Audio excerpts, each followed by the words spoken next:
tous, bienvenue dans ce nouveau numéro de l'invité. On est ici sur site, vous l'aurez constaté, dans un décor magnifique. On va vous raconter où nous sommes. On va parler sport, mais pas simplement. On va parler intégration, vie des quartiers, rôle du sport dans l'insertion, dans la scolarité, dans plein de sujets avec le nouveau président d'un club très particulier, Jean-Christophe Vincent, bonjour. Bonjour. Merci de nous recevoir. Alors, je disais que vous étiez le nouveau président du Sporting Club de Lyon, que d'aucuns connaissent comme l'AS Duchère. Vous êtes arrivé il y a combien de temps? Vous avez pris vos fonctions il y a combien de temps? Il y a en gros une semaine. D'accord, donc c'est vraiment fin de saison. Voilà. On est ici dans les locaux de 6e Sens Immobilier, puisque vous êtes aussi dans vos fonctions professionnelles le directeur général délégué de 6e Sens Immobilier, qui est l'actionnaire majoritaire du club. Comment ça s'est passé? Comment est-ce que vous vous êtes retrouvé à devenir président de ce club? Comment ça s'est fait? Un club que vous connaissez depuis très longtemps et que vous suivez depuis très longtemps. Oui. Dans lequel je suis investi depuis l'arrivée de Mohamed Tria comme président en 2008. Son frère, avec lequel je suis ami, m'avait présenté Mohamed à son arrivée à la tête du club. Parce qu'il avait besoin de trouver des nouveaux partenaires, il avait besoin de développer ses relations avec les pouvoirs publics. C'était des choses que je savais faire. Il savait aussi que j'avais un intérêt pour ce club, que je venais de voir jouer de temps en temps, emmené par des anciens du club, notamment Yvon Pérez, dont le père est l'un des fondateurs de ce club, qui avait créé un petit club de supporters. Donc on allait voir ensemble les grands matchs avec l'ancien maire du 9e, Hubert Julien Ferrière, et d'autres personnes. Donc connaissant cet intérêt, connaissant les compétences que j'avais pour tisser des liens avec les pouvoirs publics, Mohamed m'a proposé de venir m'investir au club, ce que j'ai fait pendant 13 ans. Et puis ensuite, il y a eu la création, il y a 2 ans, de la SASP, c'est-à-dire de la société sportive. Et à ce moment-là, Mohamed m'a proposé de devenir actionnaire de la SASP. Il a aussi intégré à ce moment-là 6e Sens, Nicolas Gagneux et Romain Valéry. Et c'est à ce moment-là que j'ai fait la connaissance de Nicolas et de Romain. Vous êtes arrivé dans l'autre sens, entre guillemets, par l'engagement sportif, etc. Alors, ce club de la Duchère, c'est un club emblématique, particulier, qui a une histoire comme tous ces clubs attachés à un quartier, à une ville. C'est quoi l'histoire, c'est quoi la spécificité du club de la Duchère? Alors, peut-être son implantation, là où il est situé. Racontez-nous un peu cette histoire. Ce club a été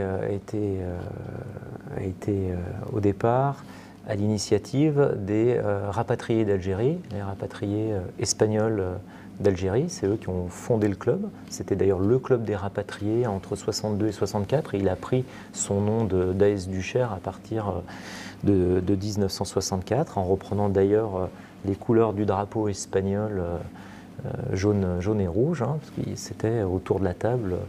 On m'a encore raconté récemment l'histoire que des Espagnols qui venaient de la ville d'Oran et qui ont décidé de prendre les couleurs du drapeau espagnol.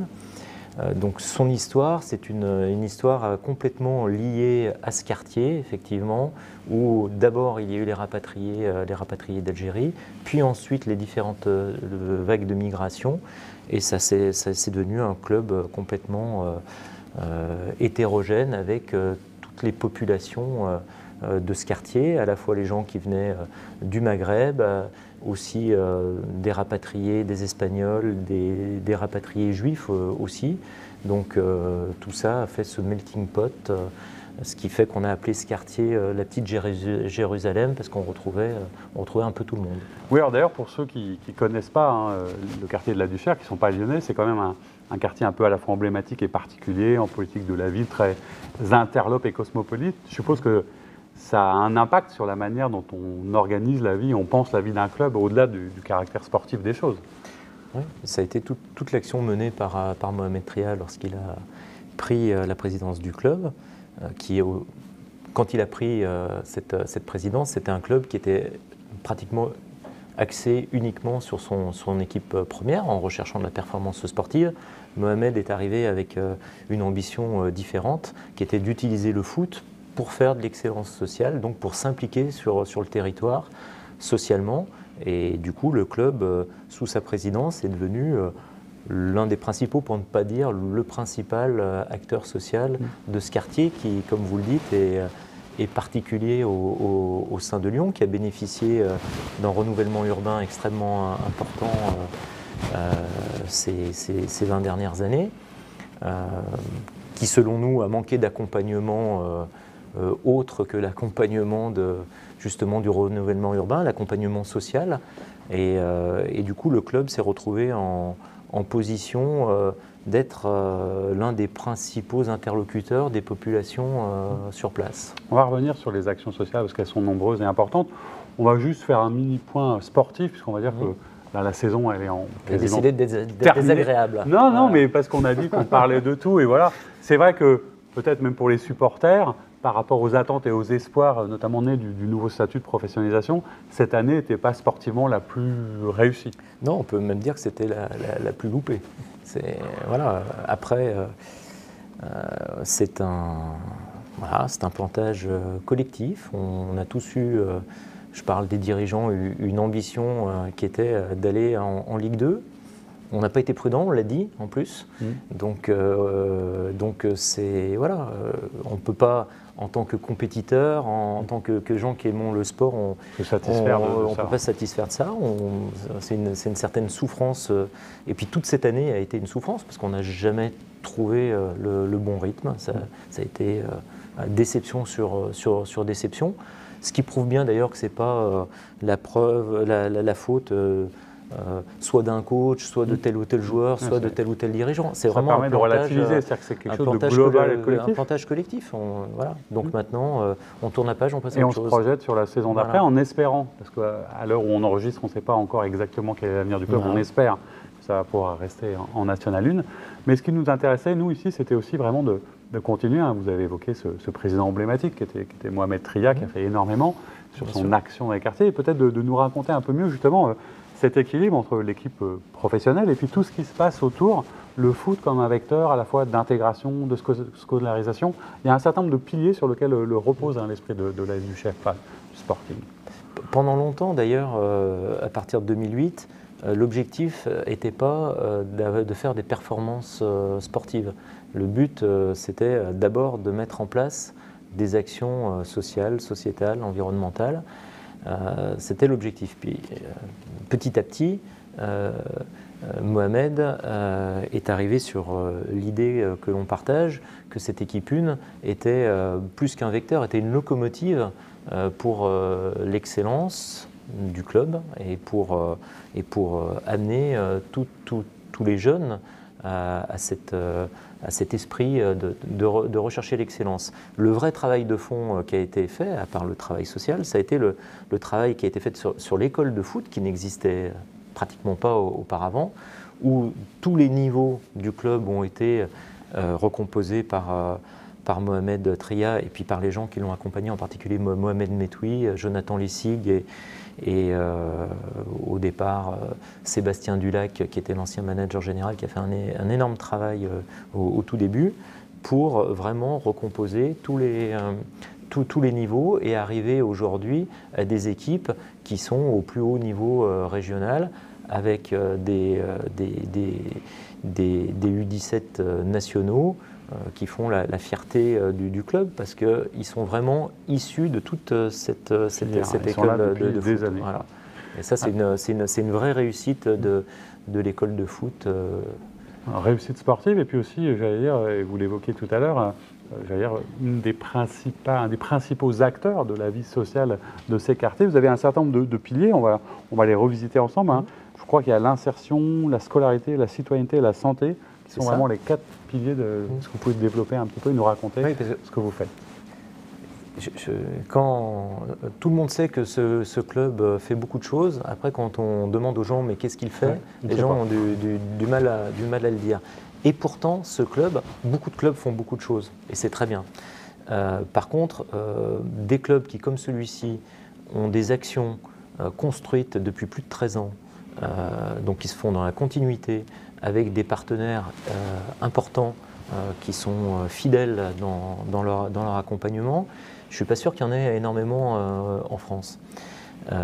C'est un partenariat avec le collège de secteur qui est le collège Schœlcher, qui est juste en face du stade Balmont. Une section sportive qui a été créée et des enfants qui ont été suivis, qui, par rapport aux heures de foot supplémentaires qu'ils font, ont un engagement de réussite scolaire et ont des cours de soutien. Au départ, ces cours de soutien qui se font au club. Cours de soutien qui étaient au départ assurés, dispensés par des éducateurs et qui le sont maintenant par des professeurs en formation à l'INSPE, les anciens IUFM. Et voilà, on a une vingtaine d'enseignants en formation qui viennent assurer ces cours. Et là, très clairement, on a pu voir que le taux de gamins qui passaient en études secondaires est beaucoup plus important au sein de ces sections qui ont suivi ces cours. Pourquoi la motivation, le sport, l'encadrement, tout ce que ça permet, quelque chose d'important. Voilà, quand on s'occupe des gamins, il n'y a aucune raison que la perspective ce soit de s'arrêter et pas de poursuivre en études secondaires. Ce qui nous amène du coup à la notion de citoyenneté, parce que derrière c'est aussi un des piliers sur lequel vous travaillez beaucoup. Qu'est-ce qu'il y a comme initiative spécifique? Alors, la citoyenneté, il y a beaucoup d'initiatives différentes. Là, cette année, on va avoir un éclairage particulier sur tout ce qui est environnemental, avec différentes associations avec lesquelles on a noué des partenariats. Ça commence dès demain avec Odysseus 3 Points, qui est une association de plongeurs alors qui nettoient nos fleuves, mais qui font aussi avec des centres de recherche des missions très spécifiques pour étudier la biodiversité. Mais c'est aussi des partenariats avec Permalab, avec Greener Good, qui sont des associations qui s'occupent de permaculture, une autre des bons usages en matière environnementale. Voilà, on a beaucoup d'initiatives comme ça qui vont aujourd'hui permettre de faire une éducation des gamins du club à l'environnement. On a aussi aidé Sandrine Louk qui a fait un jeu de cartes de type Action-Vérité qui s'appelle Zen 2050. On l'a aidé à le produire, ce jeu. C'est un jeu vraiment éducatif et l'idée c'est aussi qu'elle forme de façon ludique les gamins aux bonnes pratiques environnementales et qu'ils repartent avec un jeu dans leur famille et on espère qu'ils soient des bons. Ça commence souvent comme ça. Des bons ambassadeurs. Donner l'exemple d'ambassadeur. Voilà, mais les initiatives auparavant, ça a été plein de choses. Ça a été des initiatives concernant l'éducation aux médias. Ça a été des initiatives spécifiques quand il y a eu les attentats avec des journalistes, notamment Gérard Rangel qui est venu parler de la caricature et du droit à la caricature aux enfants du club après les attentats de Charlie Hebdo. C'est des initiatives par rapport aux élections, apprendre aux enfants à voter. C'est pas leur apprendre pour qui voter, c'est comment ça marche. Mais c'est leur apprendre ce qu'est un isoloir, comment ça marche, de mettre ça en scène. On a fait ce type d'initiative pour essayer d'en faire des citoyens engagés, impliqués, conscients et impliqués. Voilà, et qu'ils par le vote puissent vraiment choisir. S'exprimer. Dernier axe, on l'évoquait tout à l'heure, l'aspect santé. Qui a été l'un des premiers axes d'intervention dans un partenariat extrêmement intéressant avec la clinique de la Sauvegarde, qui a une spécialisation justement sur la lutte contre l'obésité et sur la bonne nutrition, et avec le groupe Bayer exactement.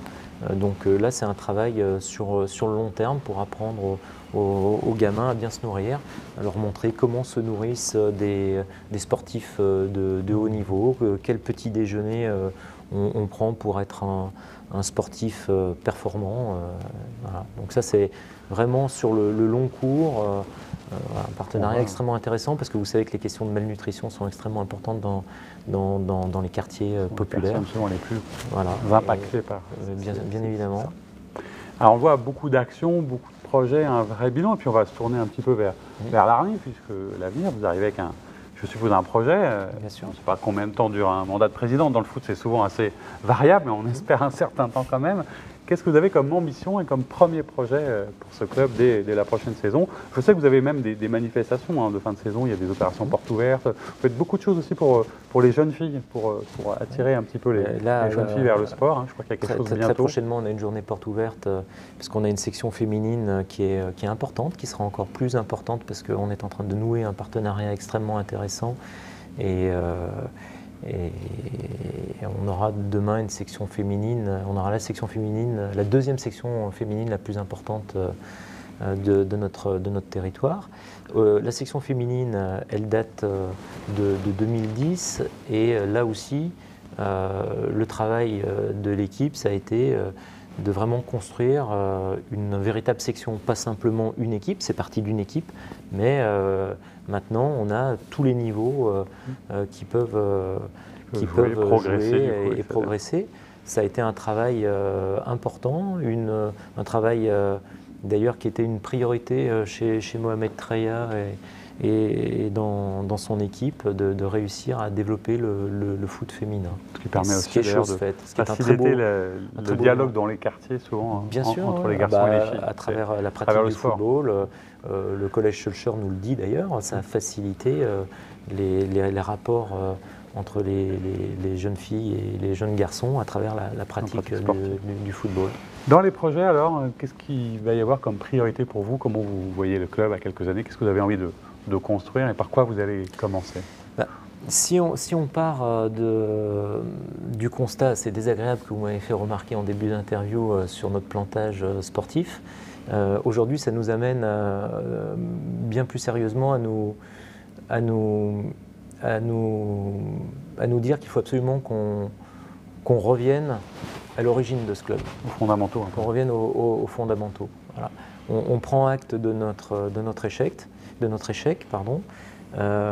et avec une grande humilité, on se dit qu'il faut vraiment raccrocher notre projet à la vie du quartier, notre projet sportif à la vie du quartier. Donc c'est exactement ce qu'on veut faire très rapidement. Ça passera peut-être par quelques symboles, notamment à nouveau changer le nom. C'est vrai que ça n'avait pas forcément été très bien compris ce changement de nom pour ceux qui connaissaient l'AS Duchère. Et puis aujourd'hui, il symbolise un échec de toute façon. On ne peut pas dire qu'il ait été adopté par nos supporters et au contraire, ça a laissé penser à une déconnexion avec le quartier.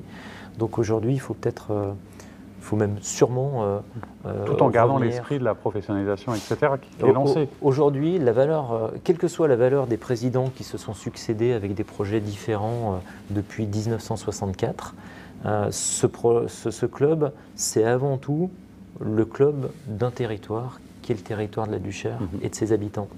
On peut dire ce qu'on veut, on peut avoir un bilan extrêmement positif comme celui de Mohamed, ou d'autres bilans qui ont été plus ou moins positifs d'autres présidents.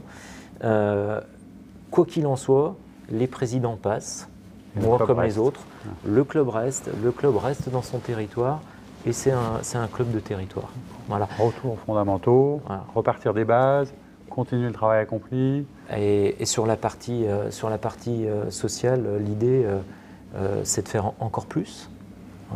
Vraiment, le bilan est encore extrêmement positif parce qu'encore une fois, je pense qu'il y a très peu de clubs qui peuvent s'enorgueillir d'avoir eu une action aussi positive sur un territoire. Mais on va aller encore plus loin, on va s'investir encore plus, on va structurer la base avant de... Le projet sportif, on l'aura toujours parce qu'on est des compétiteurs. Et demain, alors je ne sais pas dans quelle division on sera l'année prochaine, mais remonter en National 1 si on est descendu ou accéder à la Ligue 2, ça reste complètement dans nos projets. Néanmoins, aujourd'hui, on veut vraiment structurer le club justement pour être prêt pour la suite. Donc structurer le club, ça veut dire quoi? Ça veut dire qu'aujourd'hui, on a des éducateurs qui sont une véritable richesse pour ce club. Ces éducateurs, on veut voir avec eux leur parcours professionnel, leur apporter une stabilité dans leur parcours professionnel. On en a qui sont là depuis longtemps, qui ont fait un travail remarquable. Voilà, on veut stabiliser ça. C'est une équipe de permanents avec des gens qui sont extrêmement compétents et surtout, en plus, extrêmement impliqués dans la vie du club.